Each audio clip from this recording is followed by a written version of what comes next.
I'm your host, Lexi Sock. And I'm Ava Duke. This week, the morning show is taking a look at the different celebrations taking place during the December holiday season.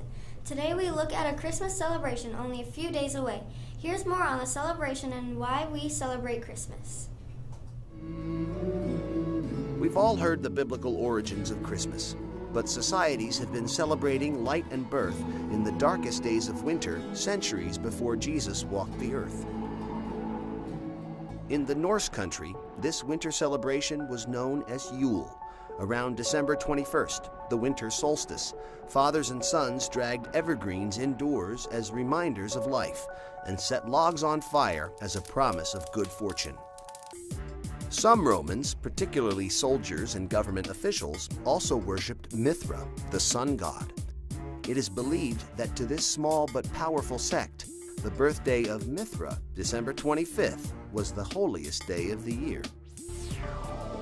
By the 1st century AD, pagan traditions were being challenged as Christianity took hold throughout the empire.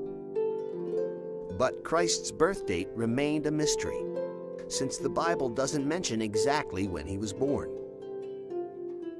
Since pagan Rome already celebrated the birth of Mithra on December 25th, it is theorized the Church adopted the date as the birth of the Christ child.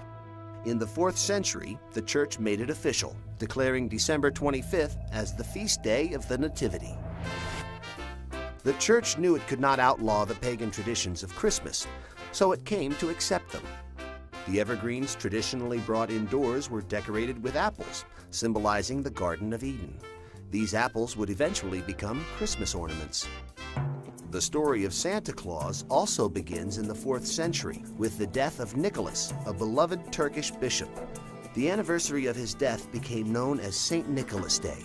On December 6th, good children woke to gifts from the kindly saint. Bad children sulked away with nothing. In Holland, he was known as Sinterklaas.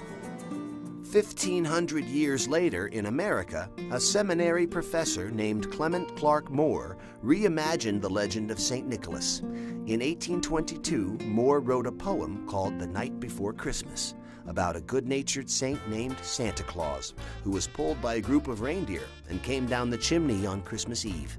Like St. Nicholas, Santa Claus spread good cheer and gave gifts to children. Less clear was exactly what this Santa Claus looked like. Then in 1863, Thomas Nast, a cartoonist for Harper's Weekly, settled the matter once and for all with his version of the Christmas saint.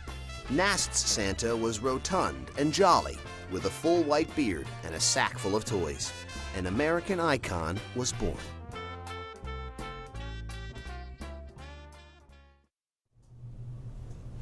The winter break is coming soon, and now is the perfect time to tidy up. Go through your binders and get rid of unneeded items. Make sure you check with your teachers on what you should keep.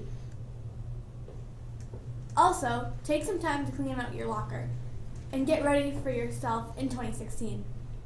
Today we'd like to give thanks to all the wonderful things you have done in 2015. Tonight.